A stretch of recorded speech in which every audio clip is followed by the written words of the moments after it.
لا تحسبن الذین قتلوا فی سبیل اللہ امواتا بل احیاء عند ربہم یرزقون۔ چوتھے پارے میں بھی ایک اس طرح کی آیت ہے، دوسرے پارے کے دوسرے صفحے پر بھی، جس میں اللہ پاک نے فرمایا جو اللہ کی راہ میں شہید ہو جاتے ہیں انہیں مردہ نہ سمجھو بلکہ وہ زندہ ہیں، اللہ کے ہاں وہ رزق بھی کھاتے ہیں، تم ان کی زندگی کا شعور نہیں رکھتے۔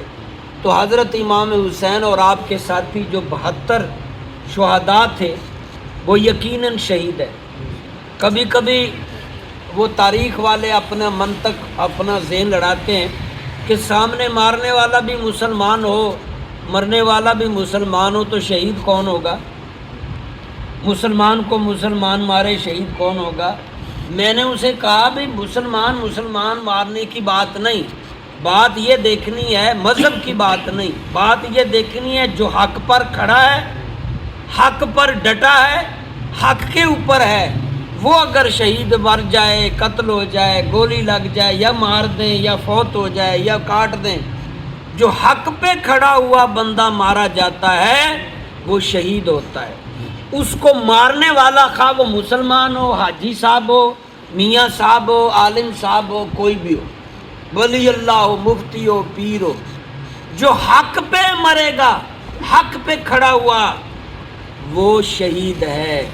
حدیث مبارکہ میں بخاری شریف میں پڑھیں، ترمذی میں بھی درج ہے کہ اپنی جان کی حفاظت کرتے ہوئے مارا گیا شہید ہے، اپنے اسلام کو بچاتے ہوئے مارا جائے شہید ہے، اپنی عزت کو بچاتے ہوئے مارا جائے شہید ہے، اللہ رسول کے لیے میدان کارزار میں مارا جائے شہید ہے۔ اور بھی بڑی قسمیں، پانی میں ڈوب کر فوت ہو جائے شہید ہے، دیوار کے نیچے ایکسیڈنٹ سے، وہ علیحدہ کیٹاگریز ہے۔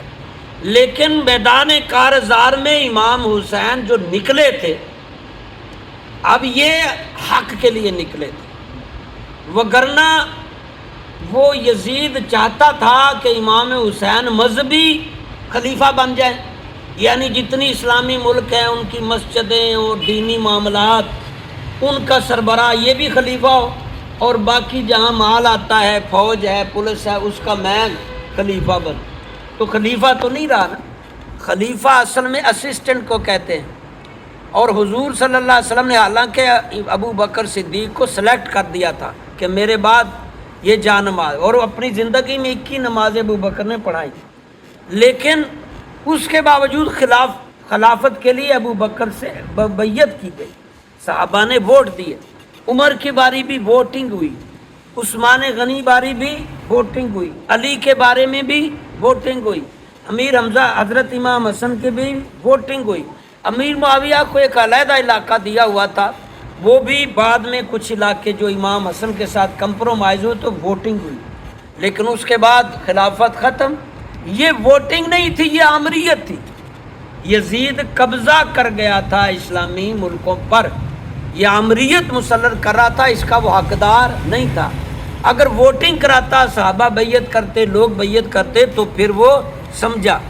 ووٹنگ میں کیسے صحابہ اس کو بیعت کر لیتے؟ کیونکہ اس کا کریکٹر لوز تھا۔ تو حضرت امام پاک نے اپنی جان کا نذرانہ دے کے کربلا میں اصل میں بیان ذاکرین یا مبلغین کو یہ نہیں کرنا چاہیے کہ بی بی فاطمہ کے ساتھ، بی بی زینب کے ساتھ کیا ہوا، سغرا کو کیسے خط ملے، ہاں جی سغرا کا خط کیسے آیا، امام حسین ایسے گرے، حضر ایسے گرے، اس نے ایسے برچہ مارا، اس نے ایسے، یہ کہانیاں نہیں سنانی چاہیے، اس کا کوئی فائدہ۔ ہمیں پتہ ہے ظلم ہوا اہل بیت پر، ظالم کو بھی معافی نہیں ملی تھی، بعد میں اس کو بھی انتقام کا نشانہ کر کے ظالم بھی عبرت کے اور اللہ کی بارگاہ میں علیحدہ، لیکن ہمیں وہ پوزیشنیں بیان کرنا کہ ایسے گر رہے ہیں، پھر ایسے تلوار، پھر رو رو کے پیٹ پیٹ کے، یہ جہالت ہے۔ ہمیں بس دیکھنا ہی ہے کہ مقصد کربلا، مقصد شہداء کیا تھا، وہ آپ نے سمجھ لیا ہے کہ امام پاک آمریت کے خلاف نکلے تھے، خلافت کو باقی رکھنے کے لیے۔ خلافت کو ختم کرنے والا پہلا بندہ یزید ہے، یزید سے پہلے تک خلافت برقرار تھی، اس نے نئی رسم ڈالی، آمریت کی، قبضہ کر لیا، اور وہ برا آدمی تھا۔ دوسرا یہ ڈیفائن کرنے نکلے تھے امام حسن کہ میری وجہ سے لوگوں میں شعور آئے گا قیامت تک کہ کون اہل ہوتا ہے مسلمانوں پر حکمرانی کا، وہ انہوں نے کر دکھایا۔ اور تیسرا، میں نے جو پورا اس کا کربلا کا جو پورا جو رزلٹ نکالا ہے، میں نے اس کو چند لفظوں میں لکھا ہے۔ پہلی بات تو یہ کہ شہداء کی فضیلت بہت بڑی ہے، شہداء کا کوئی حساب نہیں ہوتا، شہداء کا خون کا قطرہ گرنے سے پہلے اللہ کا دیدار ہو جاتا ہے۔ شہیدوں کا بڑا درجہ ہے، شہیدوں کے لیے بڑا سٹیٹس ہے، اللہ تعالیٰ سب سے جو بڑا انعام ہے شہید ہوتے وقت جو اللہ کا دیدار ہوتا ہے نا، وہ بڑی۔ اس کے علاوہ بھی بہت سی حدیثیں ہیں۔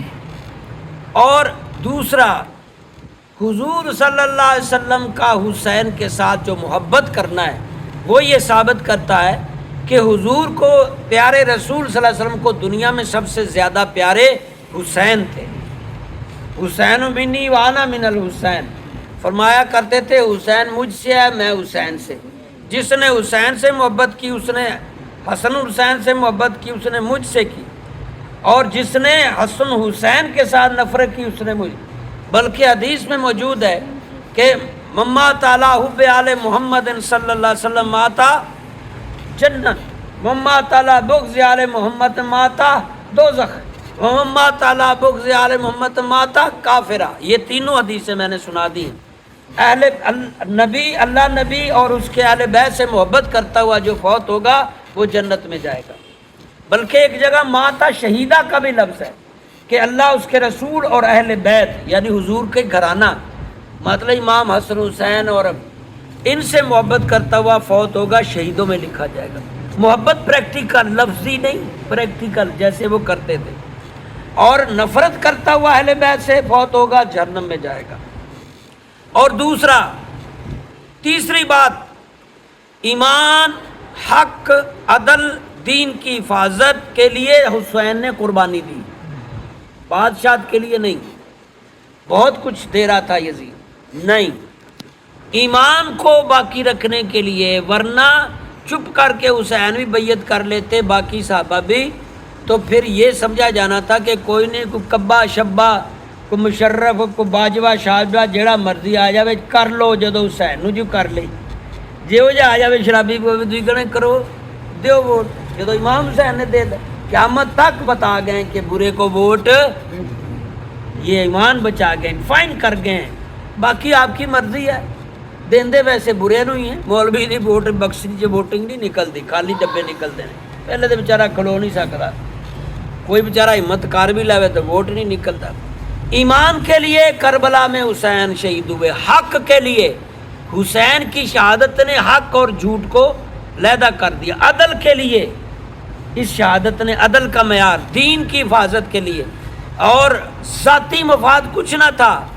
جبر، ظلم، ناانصافی کے خلاف بھی آپ کا جو احتجاج ہے وہ دنیا رہتی تک باقی رہے گا۔ آپ ظلم کے خلاف آواز اٹھائیں، جبر کے خلاف، ظالم کے خلاف، اور یہ جو میں نے ابھی بیان کی ہیں، تو آپ اس میں کوئی شہید ہوتا ہے، فوت ہوتا ہے تو وہ شہیدوں میں ہی لکھا جاتا ہے، وہ حسین کی سیرت کو زندہ کر رہا ہے۔ اللہ پر کامل توکل، ہر حال میں اس کی رضا پر راضی رہنا، یہ بھی حسین بتا گئے۔ انہیں معلوم تھا کہ میں چند آدمی اور کون لاکھوں ہزاروں فوج میرے ساتھ کیا، لیکن انہوں نے توکل نہیں چھوڑا کہ میں یہ اللہ تعالیٰ کوئی نہ کوئی راستہ بنائے گا، یا پھر مجھے شہادت ہے مطلوب، مقصود، مومن، نمالغ۔ ویسے حضور نے شہادت کی خبر تو پہلے ہی دے دی تھی جبریل نے آ کر، تو باہر کیف، اس کا مطلب یہ نہیں تھا کہ پھر پہلے ہی شہید ہونا لکھا تھا تو شہید کرنے والے پاک صاحب ہے، ایسا نہیں ہے۔ جو بھی کرے گا سو بھرے گا۔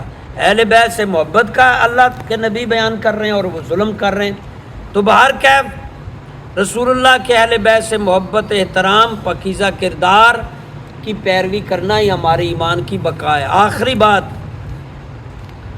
یہ سبق دے گئے کہ کہیں ظلم ہو رہا ہو ڈٹ جاؤ، ڈرو نہیں، زندہ رہو گے غازی، فوت ہو جاؤ گے شہید۔ ظلم کو برداشت نہ کرو، کھڑے ہو جاؤ۔ گندی حکمرانی کو برداشت نہ کرو، اس کے خلاف کھڑے ہو جاؤ۔ گندے حکمران، اس کے خلاف کھڑے ہو جاؤ، جان جاتی ہے تو شہیدوں میں لکھے جاؤ گے۔ اور اگر کہیں دین اسلام کو ضرورت پڑی ہے، کھڑے ہو جاؤ، مر جاؤ گے تو شہیدوں میں لکھے جاؤ گے۔ حق کا ساتھ دیتے ہوئے کھڑے ہو جاؤ، اسلام کو باقی رکھنے کے لیے کھڑے ہو جاؤ۔ ساری دنیا اپنی جگہ کھڑی رہے، تم تھوڑے سے ہو، ایک ہو، دو ہو، پرواہ نہ کرو، ایک ایک ہی لڑتے رہے۔ اب ابراہیم ایک ہی تھے، سارا کفر تھا، نبی بھی ایک ہی تھے۔ اب یہاں کربلا میں امام حسین یا 72 تھے، تو ہمیشہ حق تھوڑے لوگ ہوتے ہیں، تو حق کے لیے لڑتے بلتے اگر بچ گئے غازی، فوت ہو گئے شہید۔ تو جبر، ظلم، گناہ اور دین اسلام کو مٹانے والا، مسلمانوں کو قتل کرنے والا، اسلامی ملکوں، اسلامی لوگوں پر، مسجد پر، قرآن پر، عالم پر حملہ کرنے والا، اس کے خلاف کھڑے ہونا امام حسین کی سنت ہے۔ یہ وہ سبق دے گئے، اللہ کرے جو وہ کر گئے، بتا گئے، پریکٹیکلی وہ کرنے کی اللہ توفیق دے۔ جو انہوں نے کیا نہیں، پیٹ پٹوا، گھوڑا موڑا، ہاں جی سارا سال موجہ ماجہ، نئے دین، نئی خرافات، تو سیانے بنو۔ اسلام کے لیے قربانی دینے کی سنت ہے امام حسین کی، اللہ کے لیے، دین کو بچانے کے لیے، غیرت ایمانی کے لیے، مسلمانوں کے جہاد کرو، جہاد، اور ہر جگہ نماز، ہر جگہ اللہ رسول کا حکم۔ اللہ پاک ان نیک بندوں کے صدقے واقعی مسلمانوں کو سیرت حسین اور طریقہ امام حسین پر چلنے کی توفیق دے۔ پھر بات ہوگی، اپنے نئے طریقوں سے نہیں چلنا، اللہ عمل کی توفیق